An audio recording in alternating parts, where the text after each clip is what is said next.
por una gran novelista y por un gran premio. Muchísimas gracias por haber venido otra vez aquí a la librería Alberti en este principio de año 2025, donde arrancamos ya la celebración de los 50 años de la librería Alberti. Antonio, acuérdate que tenemos que hablar de muchas cosas, ¿no? Así que este es un encuentro muy especial por el afecto, por la admiración que sentimos en la librería Alberti, por el trabajo editorial, personal y sobre todo por ese entusiasmo por la literatura, por los buenos libros, por la creatividad que transmite en cada paso que da María Fasque, y esta novela desde luego lo demuestra otra vez. Muchísimas gracias Sabina Urraca, muchísimas gracias Antonio Lucas y por supuesto muchísimas gracias Ofelia Grandes de la editorial Siruela por hacer posible también este encuentro, siempre aquí en la librería Alberti. Muchísimas gracias.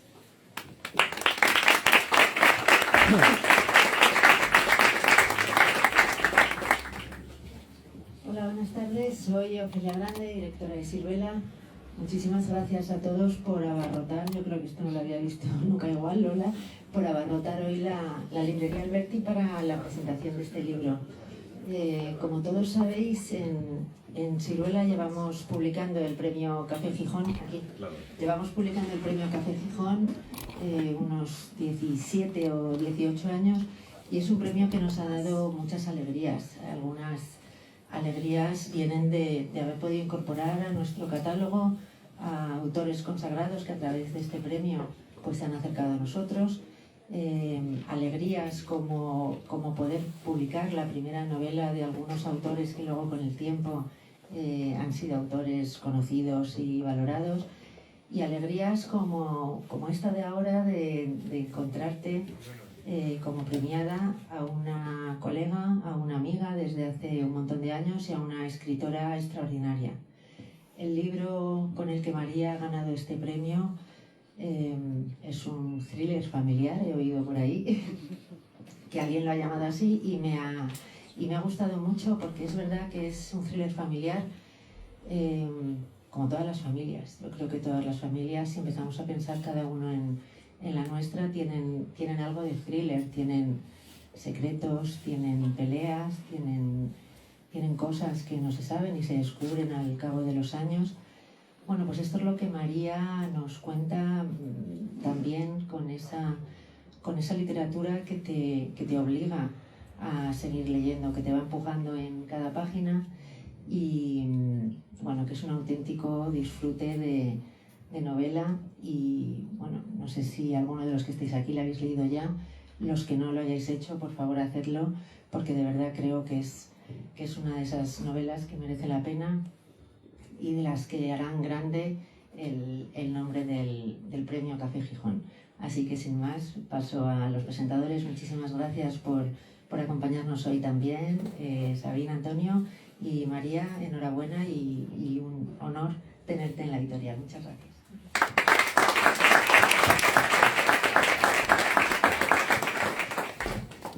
Bueno, es una situación muy rara. Esta es la presentación que queremos siempre para nuestros autores, y me hace muy raro estar de este lado. Estoy bastante abrumada, desde luego muy agradecida a la Grandola y al Alberti, agradecida a Siruela, a mis editores, a Ofelia, a Julio, a María Casas, a Marta y en especial a Elena Palacios, que estos días he podido disfrutar como autora de lo que es tener a alguien que te acompaña por todos lados, que es como tu sombra, y después me voy a volver insoportable y con síndrome del abandono seguro.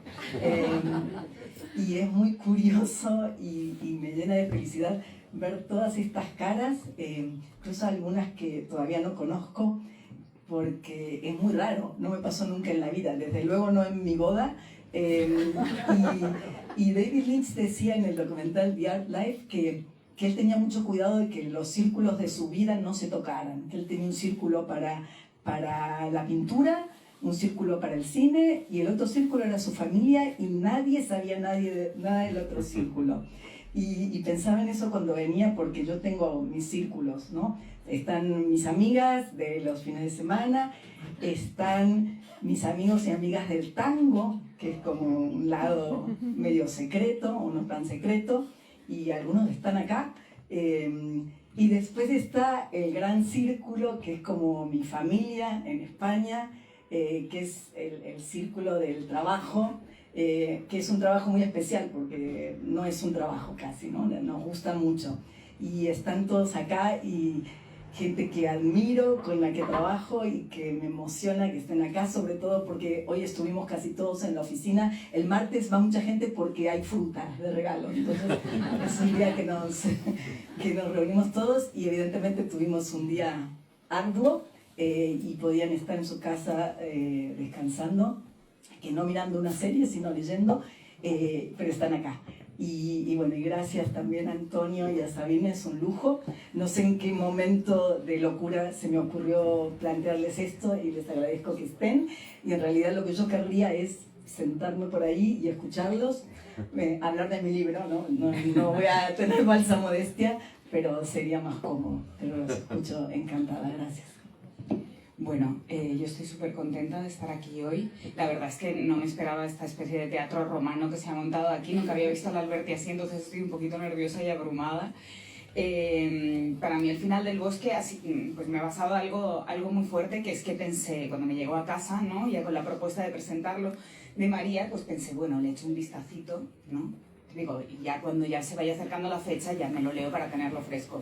Ese vistacito fue un no puedo parar, ¿no? Y me lo acabé inmediatamente. Es un libro que para una hija única como yo es una maravilla, porque es un thriller fraternal, y yo siempre digo que yo no quería tener hermanos para ser súper amiga de ellos y quererlos un montón, sino para establecer estas intrigas familiares que yo veía en las películas, para llevarme mal, para pelearme, y luego para que debajo de todo esto, como pasa con los tres hermanos del libro, existiese como un nudo imposible de desatar, ¿no?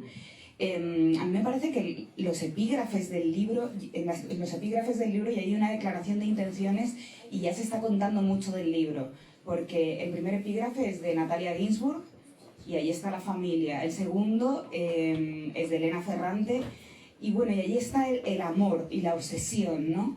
Y el tercero es de Patricia Highsmith y ahí está el crimen y la locura, y creo que todo eso se va desplegando a lo largo de este libro tan curioso, con una estructura que a mí me ha... Yo no suelo leer thriller, entonces esto para mí ha sido como una especie de aire fresco absoluto y me ha apetecido de pronto, por ejemplo, leer a Patricia Highsmith, que no la he leído, ¿no? Como que decía, vale, aquí hay algo que me interesa y que quiero, ¿no? Como seguir viviendo. Pero en última instancia hubo un momento cuando me terminé el libro que me di cuenta de que había algo de cuento infantil terrorífico, en el sentido de que son tres huerfanitos en una casa, en un bosque. No dejan de ser eso, ¿no? No dejan de ser niños y no deja de haber, pues eso, esas uniones y esas desuniones de la infancia, esas impulsividades no infantiles, esas, no sé, todo ese mundo como oculto en ese escenario tan oscuro que me ha gustado tanto, ¿no? De ese bosque. Pues me alegro, perdón, que vayas a leer a Patricia Highsmith después de haber leído mi libro, porque si no estaría muy triste. Pues enhorabuena, María Paste, porque es una novela espléndida. Me alineo con lo que ha dicho Felia, con lo que ha dicho Sabina, con lo que ha dicho Lola. Yo creo que es una novela que imanta, sí, es un thriller, pero es verdad que también hay mucho más allá del thriller. Hay una cosa que primero me gustaría decir. He oído que en alguna entrevista, he leído, decías que esto nacía de un sueño. Claro, a mí eso debo reconocer que me inquietó, porque una argentina soñando, bueno, una pesadilla además, con lo cual, que digamos que es como el mal humor de los sueños, ¿no? Una argentina soñando por la mañana con el material quirúrgico de la literatura, diseccionando su sueño para ver qué rescata, wow, me parecía tremendo. Solo de pensar que interpretabas tus sueños, digo, madre mía.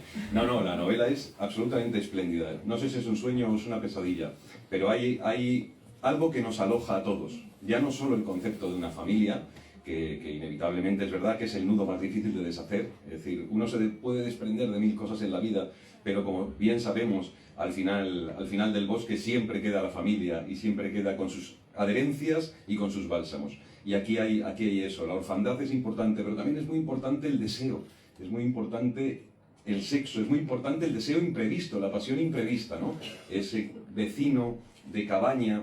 Claro, esto sucede en un bosque del Mar del Plata, que es el bosque de tu infancia. Es decir, le has ido prestando al personaje muchas capas propias, ¿no? Muchas conchas propias. Y esto sucede en ese bosque. Cuando uno está en un bosque, no sucede lo mismo en el mar adentro, ni sucede lo mismo en el desierto. Cuando uno está en un bosque, siempre hay algo que te mira.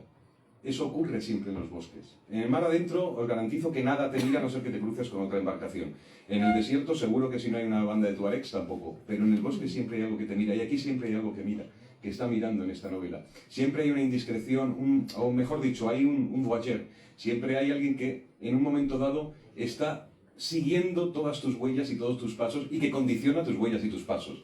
Y esto sucede con estos tres hermanos, esto sucede con el vecino, un fotógrafo, esto sucede con ese crimen que es el que detona la novela. Hay una cosa muy interesante y muy audaz y muy inteligente en el arranque de la novela, que es esa especie de prefacio, esa especie de atrio que María Faste nos propone, sabiendo lo que va a suceder o lo que de algún modo es la bomba lapa de esta historia, ¿no? Que hay un crimen. Pero claro, eso en el segundo movimiento de la novela se nos vuelve a plantear ya con otra mirada, otra óptica, y en otro ambiente y en otra textura, ¿no?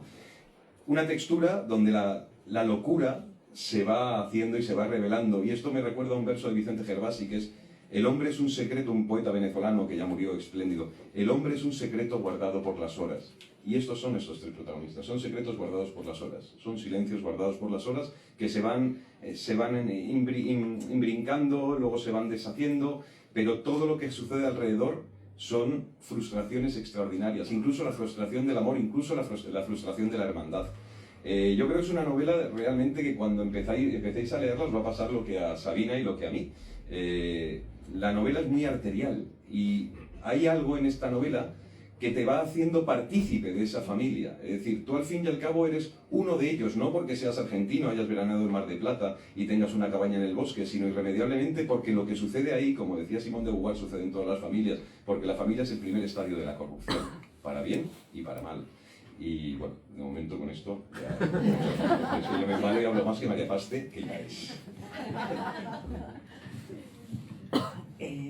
Bueno, sí, estoy como asimilando todo lo que decís y insisto, estoy muy sorprendida y muy emocionada con las lecturas de ustedes y en general con las lecturas, porque al final cuando uno escribe, o por lo menos yo no escribo ni para hacer catarsis, ni hago autoficción, yo quiero construir una historia que es algo muy ambicioso, pero bueno, los que escribimos sabemos cuánto tiempo nos lleva y cuántos días, meses, horas, de modo que cuando te pones a ello tenés que ponerte una ambición desmedida, ¿no?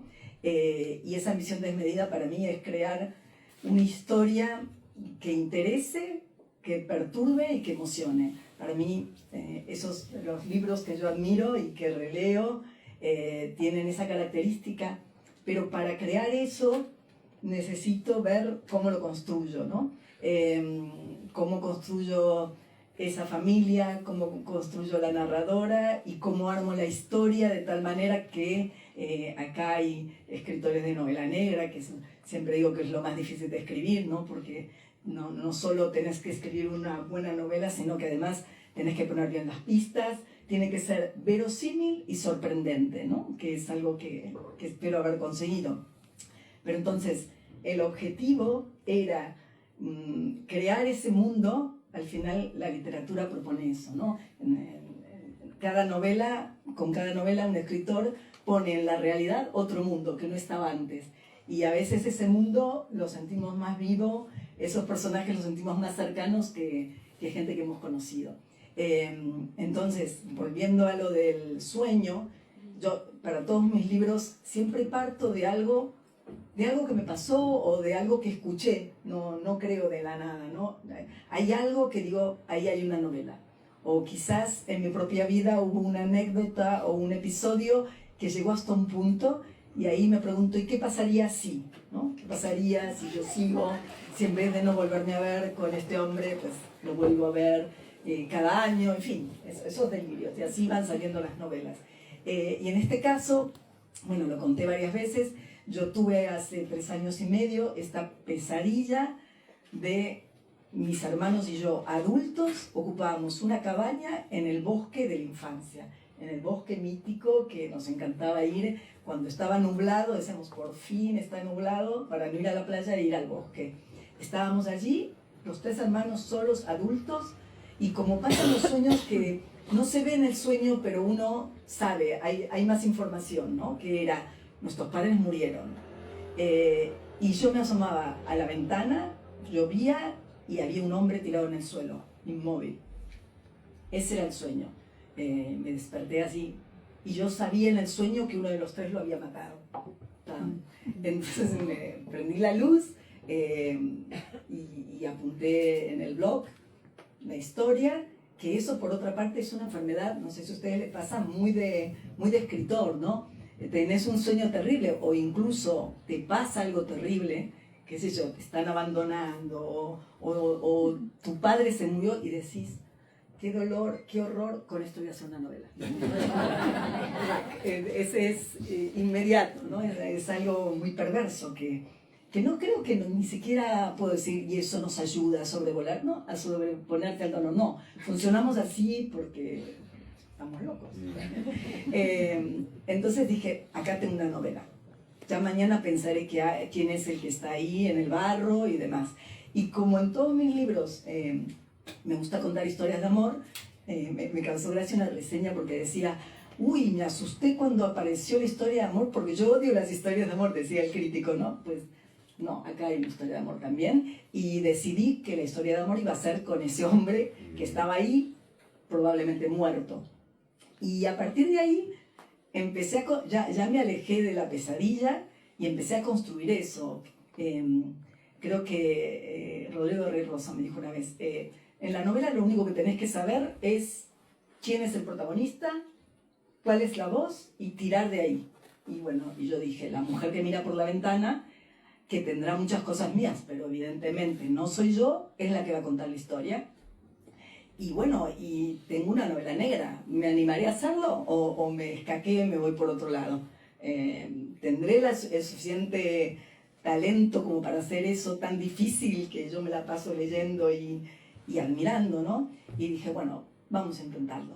Y bueno, y después fue empezar a armar la trama, ¿no? En la trama de la familia, la trama del amor y algo que siempre hago, aunque no he hecho novela negra, pero así construyo las historias.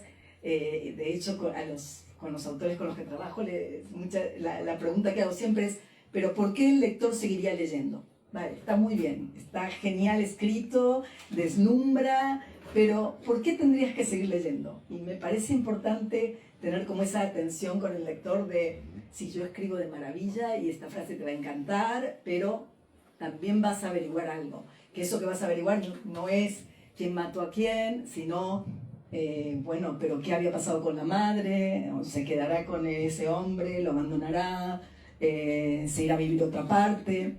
Esas son las grandes incógnitas de una historia. Y bueno, fue muy, por un lado, entretenido y por otro lado, no sé cómo decirlo, pero fuerte escribir esa historia, porque sí me permitió volver a mi familia y volver a muchas cosas que insisto, no es autobiográfica, pero sí yo tenía que pasar por ahí por una razón muy simple, que es que el objetivo era que estuviera vivo eso. Que como cuando vamos al cine y estamos mirando una película y en ningún momento pensamos que eso es mentira. O sea, en ningún momento cuando estás mirando la película decís, pero esto es una película. No, te crees todo. Hace poco fui a ver una maravillosa Cuando cae el otoño de François Ozon y te crees todo y cuando hay el giro y te das cuenta de esto y salís del cine. Yo busco eso en los libros. Es más difícil porque se supone que un libro uno lo va abandonando, pero busco el objetivo de que incluso si lo abandonan, que ahí los personajes estén dando vuelta, ¿no? Como están dando vuelta en mí cuando escribo y tengo que dejar porque tengo que ir a trabajar, obviamente, pero ahí En alguna recámara se quedó Lola, que es la editora, escritora y narradora de la historia, se quedó allí, ¿no? Y tengo que ver cómo van a ser las cosas. Ahora que decías, ¿no?, que alguien te había dicho, de pronto que me entró miedo porque empieza una historia de amor y a mí no me gustan las historias de amor, creo que prácticamente cualquier persona se podría leer este libro, ¿no? Y de alguna forma una parte de sí misma como lector quedaría satisfecha porque sí, hay un thriller. Aunque no te gusten los thrillers, no pasa nada porque inmediatamente empieza una historia de amor y empieza una parte que para mí es un poco de novela erótica. Pero luego inmediatamente, si no te gusta eso, da igual, ¿no? Hay una historia familiar, hay una historia casi de saga familiar, se habla de los padres que ya no están. Para mí, lo más interesante, yo diría que es lo que más me mantiene atada, porque me parece que sobrevuela todo esto, es la parte en la que se habla de la fragilidad mental de Lola, que es la protagonista, como ha dicho María, porque es una persona que está perfectamente, ¿no? Es perfectamente capaz, está en esa situación, está bien, tiene pequeños momentos en los que se ve, por el trato que le dan sus hermanos, en los que se ve que hay una cierta fragilidad del pasado y en un momento dado empezamos a descubrir que es una persona que en un momento se fue, ¿no? Como habla con su psiquiatra en un momento que me encanta esta conversación en la que el psiquiatra le dice: qué raro, Lola, ¿no? O sea, te fuiste, ¿no? Te fuiste a ese problema, ¿no? De salud mental, te fuiste, pero volviste, muy pocos vuelven, ¿no? Y Lola le dice, bueno, hay muchos que tampoco se van, ¿no? Pero intuimos que hay como una especie de fragilidad y fortaleza en ella, con lo cual cualquiera de estas partes de esta historia la puede fortalecer o la puede romper, ¿no? Incluso hay esta especie de sospecha en la que no sabes de qué es capaz. En toda la novela yo no sé de qué es capaz Lola, porque no deja de sorprenderme en todo momento. Y también hay algo que me fascina, que es este espejo que hay en la novela. Es decir, la novela empieza con un capítulo que de alguna forma nos está desvelando el corazón de la historia, pero cuando empieza la segunda parte se repite, que a mí las repeticiones me encantan, me vuelven loca, ¿no? O sea, siento que es ese estribillo que se repite este primer capítulo y añades un trocito más, ¿no? Como un poco más. Y es raro porque al principio no te das cuenta de que es el mismo fragmento, porque ahora ya sabes muchísimas más cosas, ¿no? Y entonces de alguna forma es otro fragmento. Y te quería preguntar por, bueno, esta decisión de mezclar todos estos géneros, casi diría, ¿no? Y al mismo tiempo, bueno, esta decisión es de estructura. Yo creo que cada historia se te aparece con la forma que tiene que tener, ¿no? Es decir, esta novela está escrita así, otras novelas se escriben de otra manera. El otro día releí, bueno, parece siempre muy pedante citar a Borges, pero es que es ineludible, ¿no? Siempre él dijo una cosa brillante sobre todo, pero leí algo que no me recordaba, que él dice que Borges descubrió que la prosa era mejor o más poderosa que la poesía. Y él descubrió que cada cosa puede ser contada solo de una manera y que es tarea del escritor encontrar esa manera. Y me pareció muy, muy bueno porque ustedes que escriben creo que saben que cuando escribes una novela no es que aprendiste a escribir una novela, aprendiste quizás a escribir esa novela. Si te parece otra historia, sabes que tenés que encontrar otra forma. Entonces, a partir de esa pesadilla, que es verdad, que yo supe que tenía que escribir esa historia y supe que Lola tenía que ser la narradora, empecé a pensar en la forma y la forma estaba ligada también a esa narradora. Y a la novela negra le viene muy bien siempre tener un narrador no creíble, ¿no? No sé, podemos mencionar tantos ejemplos, ¿no? Pero no sé, James Cain o Perdida, ¿no? Ese narrador no fiable que añade como otra intriga más, porque a la intriga de saber qué pasó, quién mató a quién, tenés la intriga de, pero ¿esta mujer me está diciendo la verdad o qué está pasando?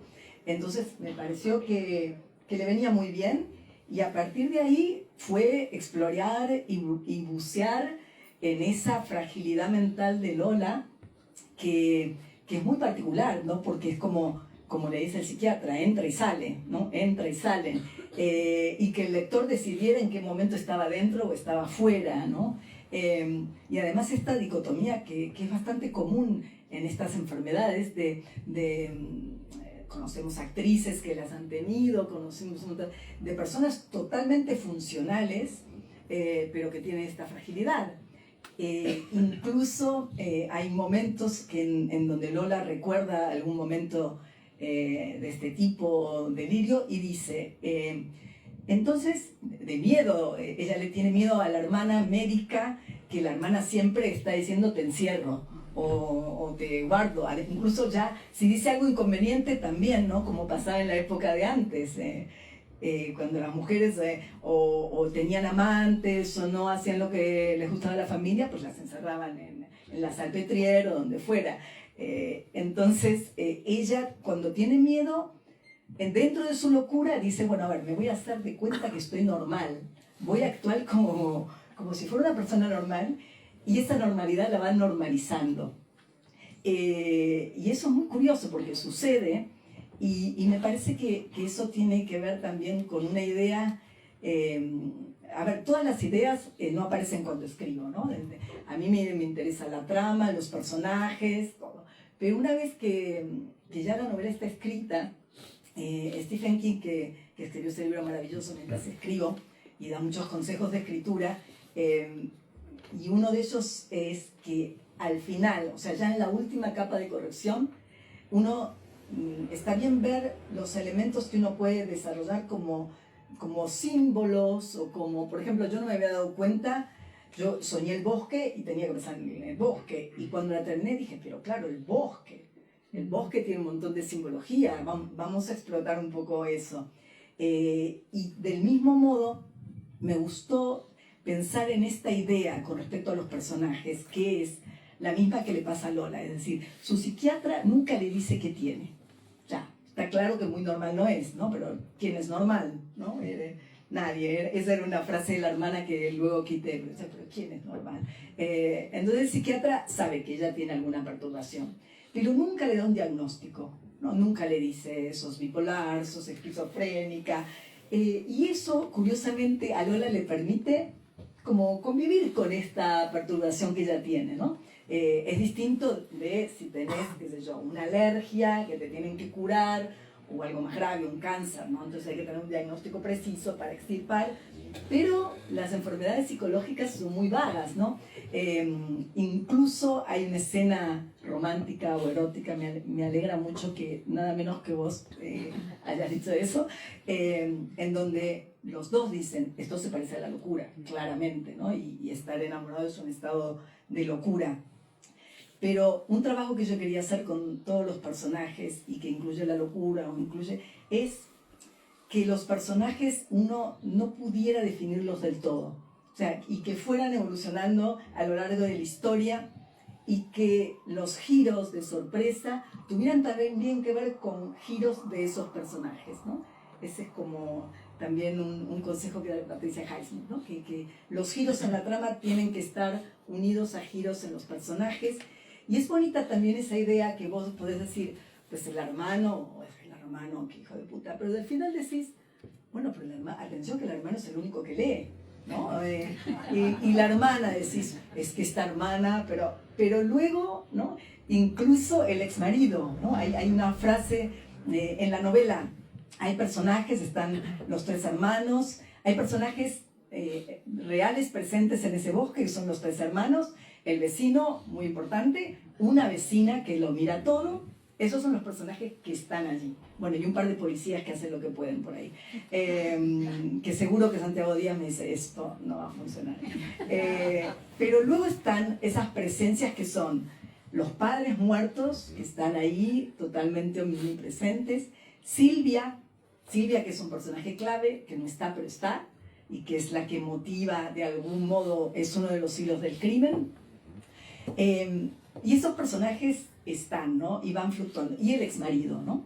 Y al final está esa frase del exmarido, del que uno escucha todo y de que de algún modo podría explicar ciertas características de Lola, pero el exmarido tiene la frase, la gente se convierte en lo que vemos en ella, ¿no?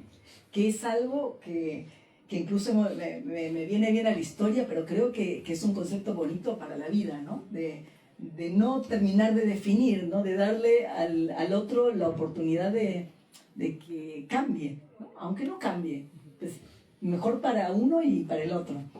Me fui con la rama. No, es fantástico. Pero es curioso, has desplegado toda la baraja de personajes y faltaba uno que también está, que es Felipe, es el hijo, que es el único punto de incandescencia lógica que tiene Lola. Ese te lo has dejado por lado.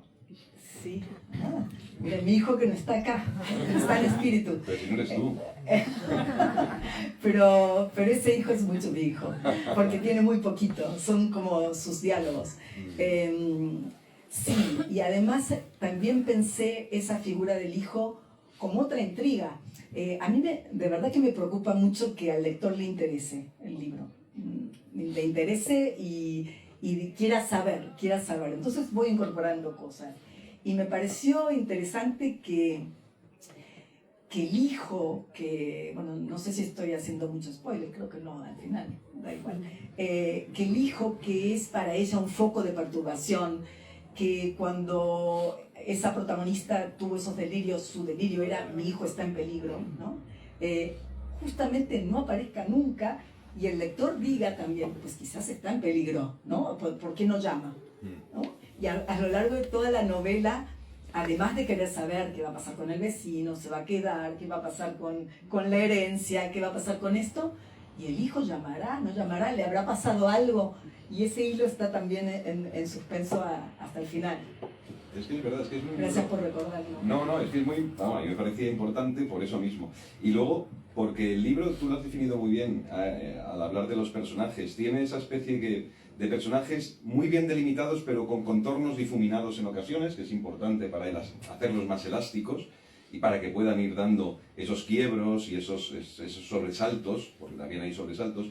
Y a mí me interesaba mucho el por qué la figura del vecino, que al fin y al cabo es el hombre que lo desencadena una buena parte de la historia. ¿Por qué es fotógrafo? Porque eso es muy importante, la fotografía. Y la fotografía también nos convierte un poco en espectrales cuando vemos una fotografía de alguien, aunque esté vivo, aunque sea una amiga, una persona cercana. Hay siempre una condición muy espectral en la fotografía. Y este tío es fotógrafo y le enseña fotografías, y debe ser un buen fotógrafo, por la descripción que tú haces. Y eso le da aún una carga un poco más, no diré que esotérica, porque no hay esoterismo, pero sí le da una vibración algo delirante a veces. Sí, lo describís muy bien. Insisto en esta idea de crear un mundo en donde todo tenga un sentido y que de alguna manera en todo resuene un mismo tema. Y también me interesa siempre en mis novelas que haya como una disciplina que yo normalmente no manejo y que voy a investigar y que la voy a poner en la novela, ¿no? En este caso, la fotografía y la física. Y que me parecía que tenían que ver. Yo en otra novela, la ilustración o lo que fuera.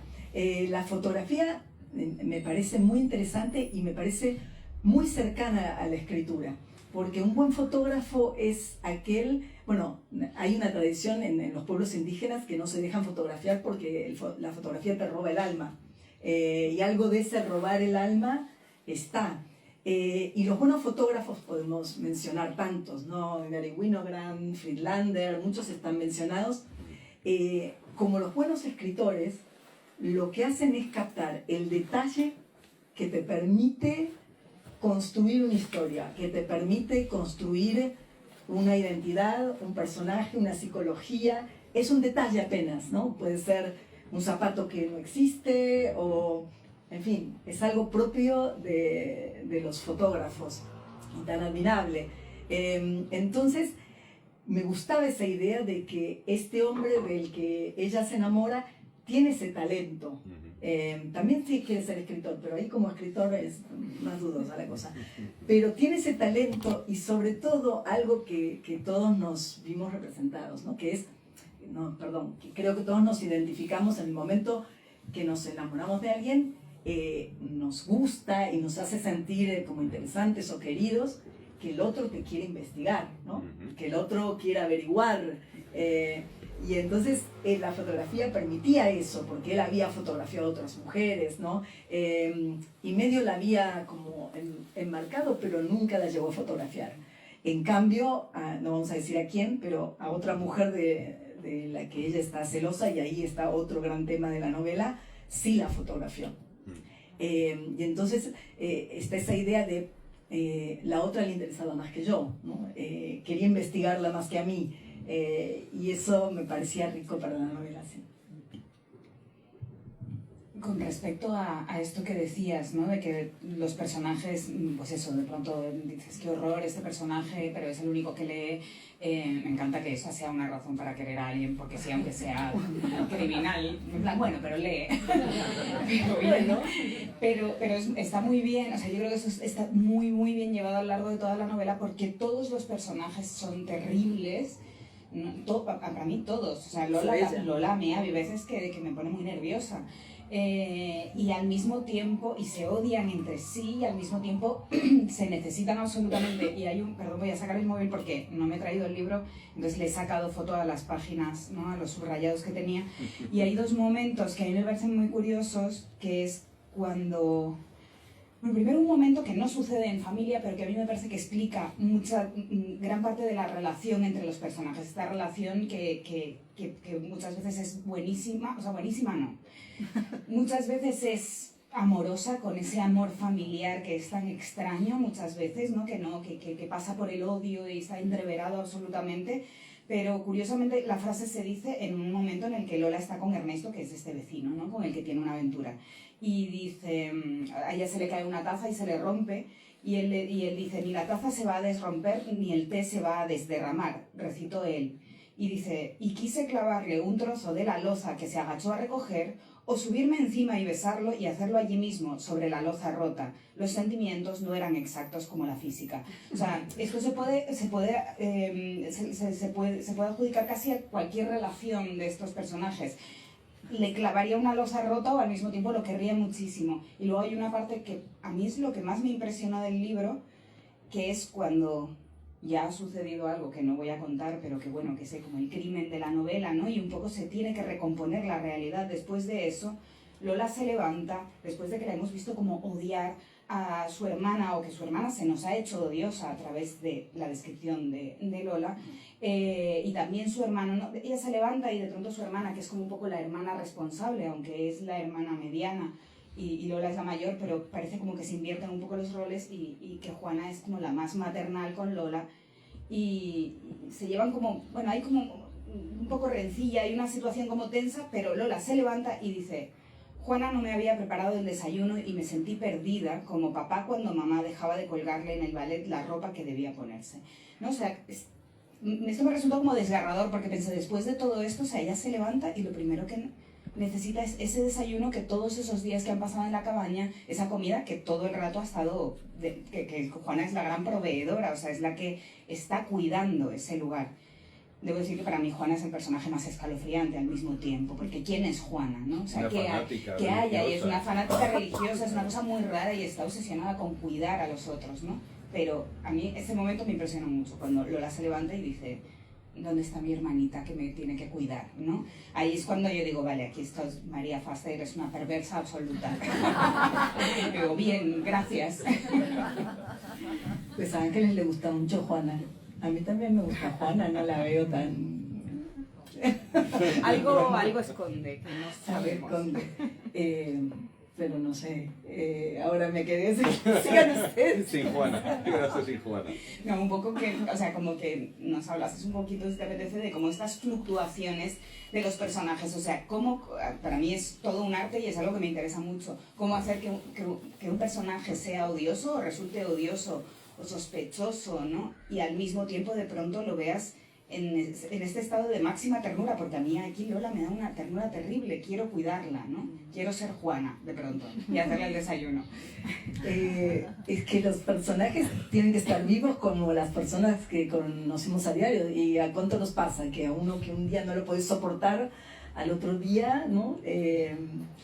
Y después a mí me gusta creer, mi madre, que era un personaje muy muy particular y como todas las hijas tenemos relaciones complejas con las madres, pero tenía esas frases que se me han quedado grabadas, ¿no?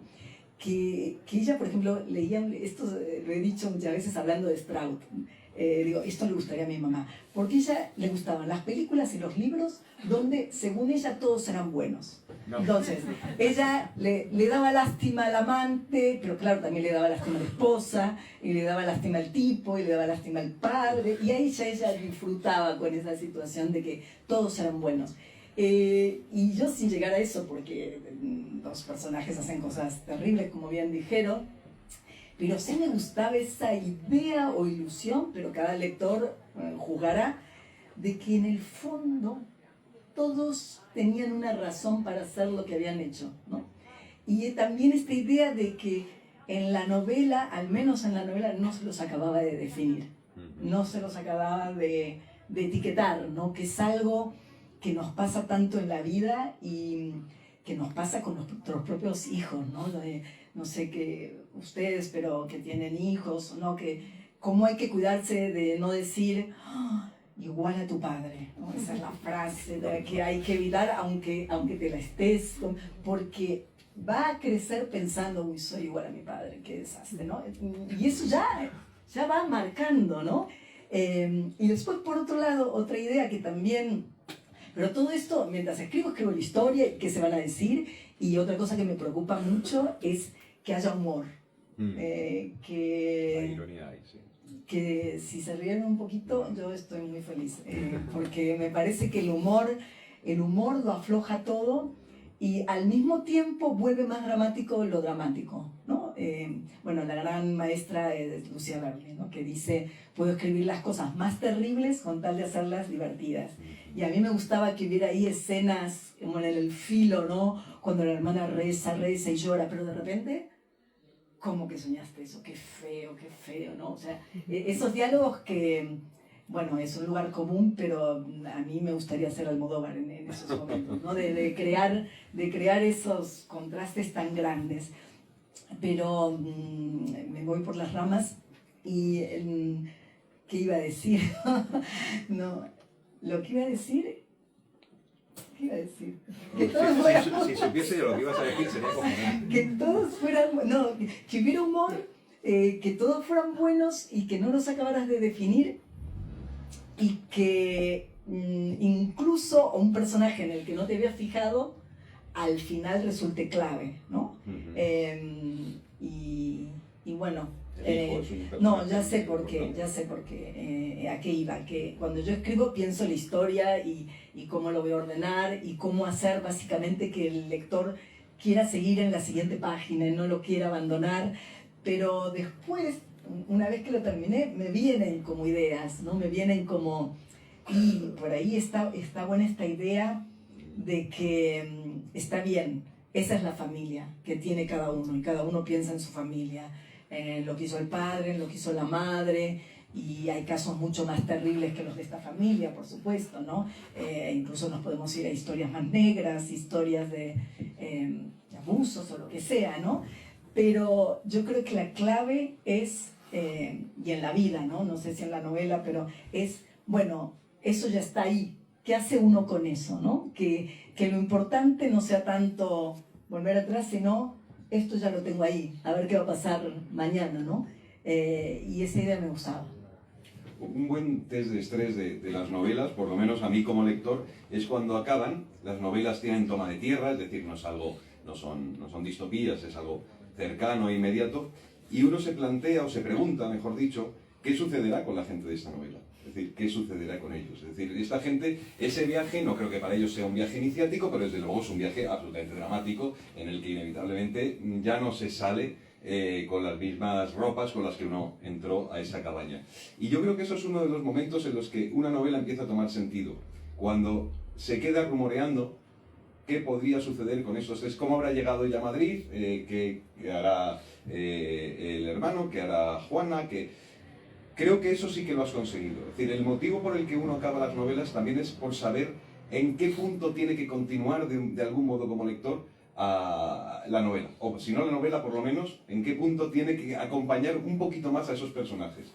Y eso sí que es uno de los aspectos en los que cuando si a ti te preguntasen, pero tú, ¿por qué crees que el lector debe leer esta novela? Es decir, porque cuando llegue al final querrá, por lo menos se preguntará, caray, porque a mí todos los personajes, si les he tomado una cierta, no digo cariño, pero sí les he tomado un cierto afecto, es porque todos los personajes para mí tenían un sentido en mi vida. Todos tenían un sentido en mi vida. Es decir, la persona que habéis dicho más frágil, que por cierto, no es locura, es más bien delirio, pero es un delirio habitable. Es un delirio que ha conseguido que sea habitable. Eso es muy importante, porque si no, los personajes se te convertirían, eso sería un frenopático. Entonces, es verdad que ese personaje me gusta, el hermano, que me parece el más bobo de todos, pero luego de repente probablemente sea el más equilibrado entre las dos, la hermana, bueno, cada uno tiene su rol. Yo he visto a mi tía Matilde, he visto gente ahí a la que puedo reconocer. A mi tía Asunción también la he visto, y es verdad que las he visto y las amo con locura, porque viven. Y yo he visto un poco toda esa trama de lo que tiene una familia, pero sobre todo cuando en la familia entra lo inesperado, que esa es la historia. Y todas las familias tienen sus quiebras, tienen sus fugas, por supuesto tienen su suspicacia, su sospecha y su ajuste de cuentas. No hay familia sin ajuste de cuentas. Antes o después todos nos cobramos. Esto es como sin perdón de Clint Eastwood. Ya pasarás por la puerta del Porsche. Bueno, pues ya pasarás por ahí. Y estos hacen lo mismo. Pero insisto en que en todos ellos yo he encontrado eso que no está en todas las familias, que es la posibilidad del desastre. Porque en el vértigo del abismo vamos todos, pero la posibilidad del desastre, no hay un crimen en todas las familias, joder, espero, no sé, no, si no, vaya. Pero aquí sucede, y eso sí que es interesante. Ahí sí que creo que es donde una novela empieza a alcanzar la temperatura de lo posible sin tener por qué ser real. Y es en ese momento en el que todo puede detonar, y un crimen detona una familia. Y aquí lo que sucede es eso. Y dices tú los detalles, que es muy interesante, te interesan mucho los detalles. A mí también. Los guantes de goma con los que aparece el hermano en el primer capítulo y en el capítulo que ya ha citado Sabina, que se repite con ese añadido final, ¿no? Los guantes de goma. Es que, bueno, esa escena es que es increíble porque como que tiene un montón de elementos de una escena doméstica normal y Juana actúa como en una escena doméstica normal, ¿no? Andrés entra manchado de sangre, o sea, esto es la primera escena del libro, no os estoy descubriendo nada, y Juana lo mira y le dice, ay, como, anda a lavarte, ¿no? Y es como, ¿qué? No, o sea, empezar un libro así es como, ¿qué pasa? Y actúan todos más o menos normal, como si fuese un niño que se ha ensuciado jugando, ¿no? Y algo de lo que decías, Antonio, me parece muy interesante. Muy pocas veces me pasa en un libro que me gustaría saber qué pasa cuando el libro termina. Es algo, de hecho, que me pone muy nerviosa cuando viene gente a clubs de lectura y me dicen, ¿y después qué pasa? Y yo les digo, no lo sé. Y me dicen, ¿cómo no lo vas a saber? Y yo digo, no, es que de verdad que no lo sé. Yo paré de escribir aquí. Con estos personajes es curioso porque los dejas en un punto muy delicado, en el que no sabemos de alguna forma si van a ser descubiertos, quién va a ser descubierto, ¿hay alguien que necesite ser descubierto? No lo sabemos, ¿no? Entonces se quedan como en ese límite. Yo pensaba muchísimo en estas imágenes de Google Earth, ¿no? O sea, que de pronto se descubren crímenes. Hay gente que, bueno, ahora por lo visto la policía debe haber como unos departamentos de policía que se meten en Google Earth y descubren que, bueno, justo cuando pasó el cochecito de Google sacando fotos, había 2 personas metiendo una cosa envuelta en unas sábanas en un maletero. Todo para ver los amantes y la que salió. Claro, bueno, es que ha habido un caso hace poco que ha sido 2 amantes metiendo a un cadáver del marido en el maletero. Claro, entonces pensaba mucho en eso, ¿no? Y pensaba en si esta gente además se les ha descubierto muchos años después, digo los de la noticia. Entonces pensaba, ¿cuánto tiempo se puede vivir, ¿no? Hasta que te descubren, y si no te descubren, ¿cómo vives? Y cómo te sigues relacionando con la familia, porque ellos sospechosamente, enseguida, ¿no? Esta escena doméstica súper normal, Juana está súper dispuesta a entrar de nuevo en los raíles de la normalidad, ¿no? Y todos parece que más o menos están dispuestos a ello, pero ¿cuánto aguanta esta situación, no? Como que yo me preguntaba esto y me parece curioso y quería preguntarte por qué y cómo tomas la decisión de dejarlos justo en ese momento, de abandonarlos, de cortar y ya no permitirnos saber más.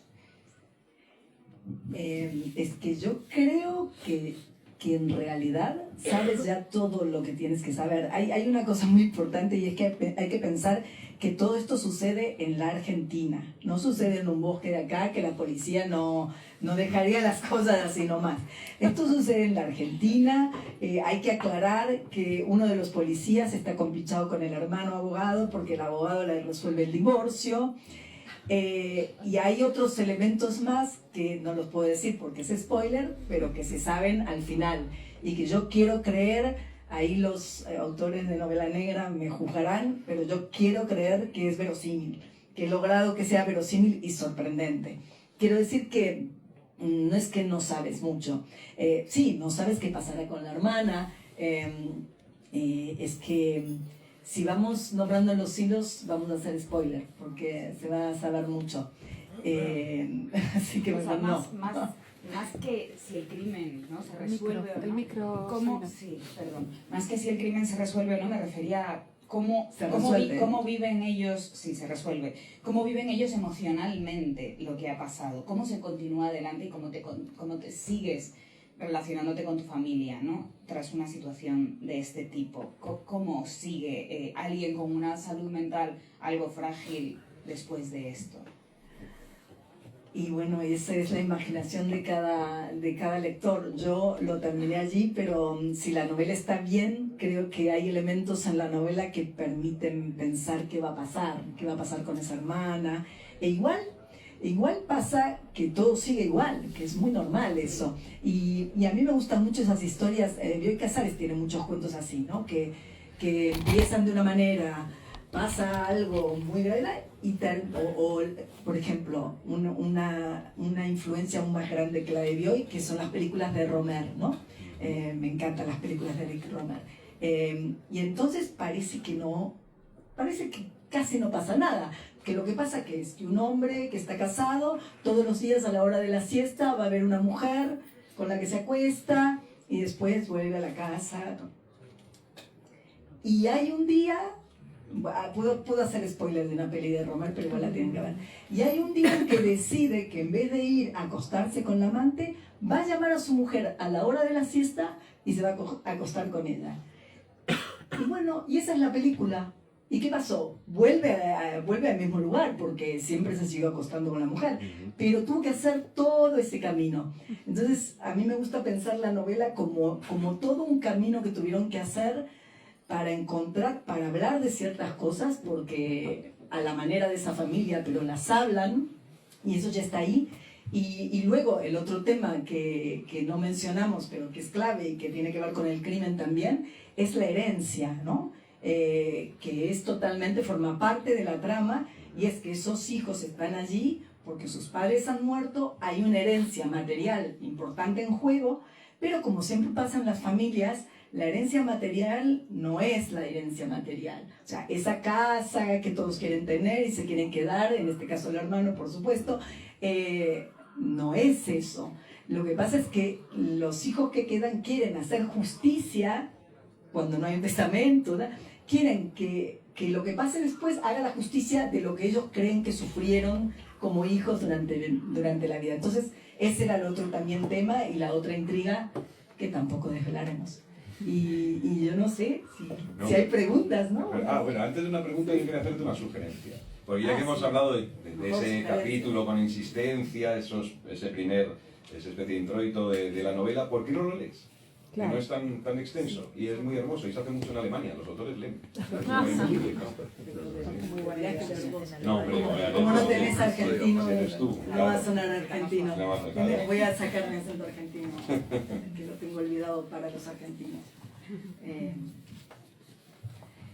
El perro ladraba desesperado. Ernesto ya tendría que haberlo sacado a pasear, eran más de las 6. Me detuve en mitad de la escalera cuando Andrés abrió la puerta. Llevaba los guantes de lavar los platos manchados de sangre. ¿Qué pasó? Llueve a cántaros, dijo avanzando con las bolsas del supermercado. Juana secaba la sopera y se le cayó de las manos. Se quedó rígida. Ni siquiera fue a buscar la escoba y por un segundo la vivisca. Anda a limpiarte enseguida, le ordenó. Poné toda tu ropa a lavar y dame esos guantes. Él obedeció. Juana les prendió fuego en la pileta y abrió la ventana para que se fuera el olor a goma quemada. ¿Qué pasó, Andrés? Insistí perpleja. Nada. Seguían los ladridos y me asomé a la ventana del balcón. ¡Ah! ¡Ernesto!, grité. Estaba tendido en el camino. El perro daba vueltas a su alrededor. Cuando corrí a abrir la puerta, Andrés me tironeó de la ropa arrastrándome hacia adentro y cerró con llave. Volví temblorosa a la cocina. Atropellaron al vecino Juan, hay que llevarlo al hospital. El calentador de agua lanzó un pitido que nos hizo saltar.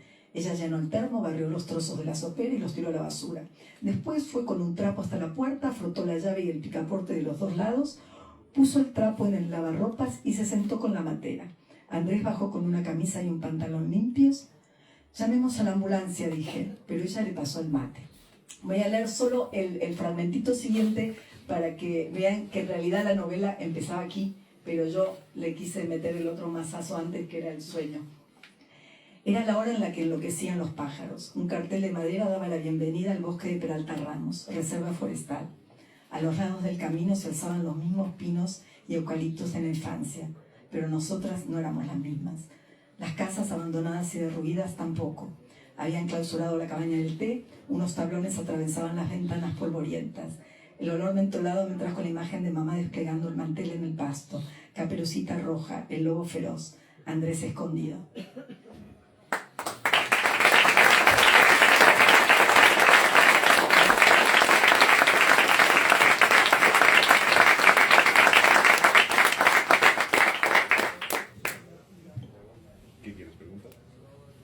Si alguien tiene alguna pregunta, por favor, para María, sus personajes. César. María, enhorabuena. Mira, tiene los likes. Yo quería... has hablado de la forma, de la trama. Has hablado de la forma de la novela, de la trama, de cómo le das vida, ¿no? De los personajes. A mí, y ahora que has leído esas dos primeras páginas apenas, lo primero que me engancha es ese estilo, ese estilo cortante que son como hachazos en el bosque también, ¿no? Pero que vienen por un lado del tronco y de repente te viene uno por el otro lado y dices, coño, ¿y esto?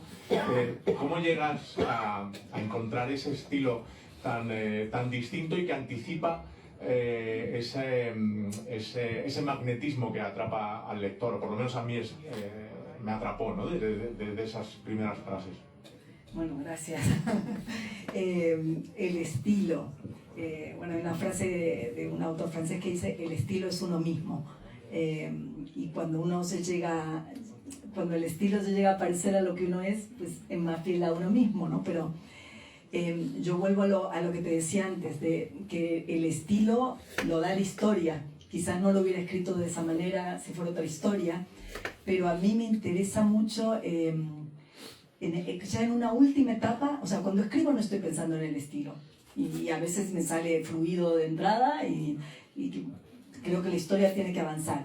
Pero al final sí que lo trabajo, porque los autores que a mí me gustan, que más me interesan, son esos en donde hay sorpresas en el estilo. Y García Márquez es el genio absoluto en eso, ¿no? Que en donde uno tiene la sorpresa en la trama, tiene la sorpresa en los personajes, pero además tiene la sorpresa en el párrafo, ¿no? Es cómo este hombre puso un adjetivo al lado de este sustantivo. Eso es insólito, es como los grandes chefs que de pronto te ponen una manzana al lado del pimiento y es perfecto, ¿no? Y eso, la verdad, que me quedo muy contenta cuando digo, pues acá quizás lo logré, ¿no? Una oración.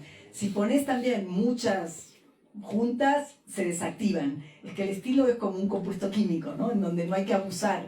Y eso me alegra lo que decís, porque lo trabajo como en la última etapa.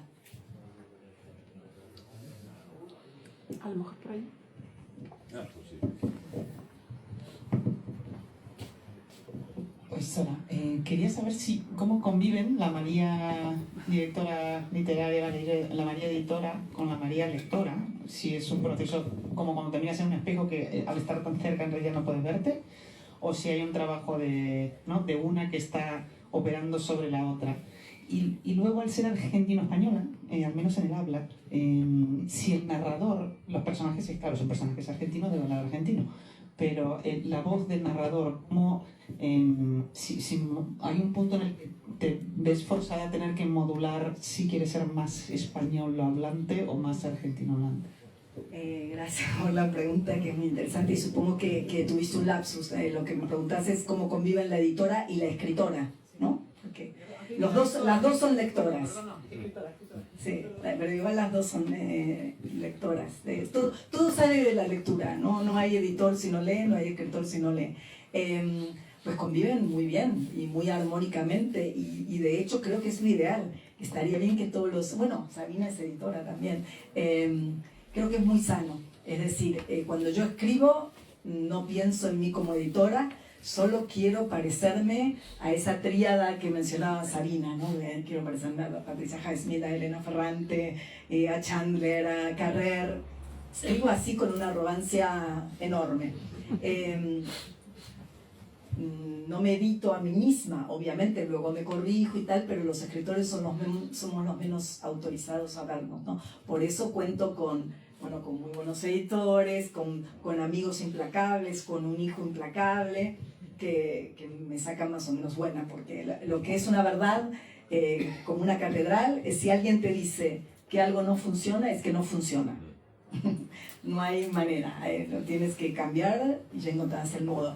Y creo que me gusta mucho esta dicotomía de ser editora y de ser autora, porque como autora te quita la ansiedad, un poquito, pero te la quita, en el sentido de que yo escribí 11 libros, he publicado novelas, y mi primer libro ganó un premio y tuvo su repercusión.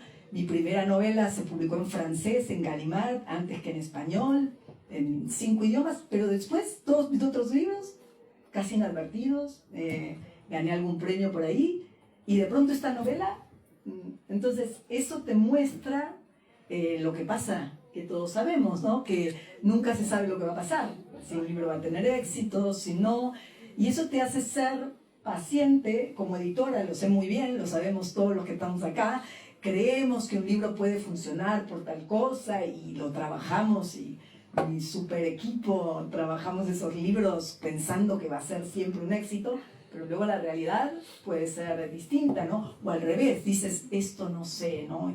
Esta mujer muerta que no conocía a nadie, escribía cuentos, nadie lee cuentos, y es Lucia Berlin, ¿no? Entonces esos dos lados al final te hacen concentrarte en lo único importante, que es el trabajo. O sea, cuando escribís tenés que escribir, olvidada de lo que va a pasar y pensando en tu historia y en escribirla de la mejor manera posible. Y cuando editas, y por supuesto yo me he prometido y lo seguiré cumpliendo, nunca publicarme a mí misma. No sé si contesté tu pregunta.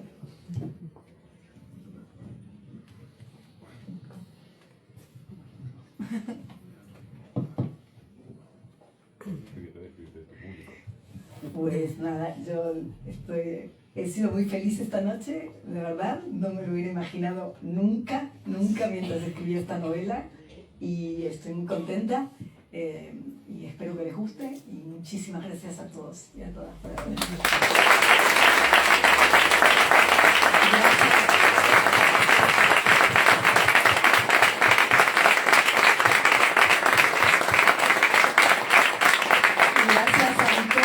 Y a Sabina por la lectura, que ha sido un regalo que me llena de vanidad y narcisismo. Muchísimas gracias a todos, y María firmará ahora ejemplares aquí en esta mesita, la pondremos, o sea que hay libros en caja, y muchas gracias.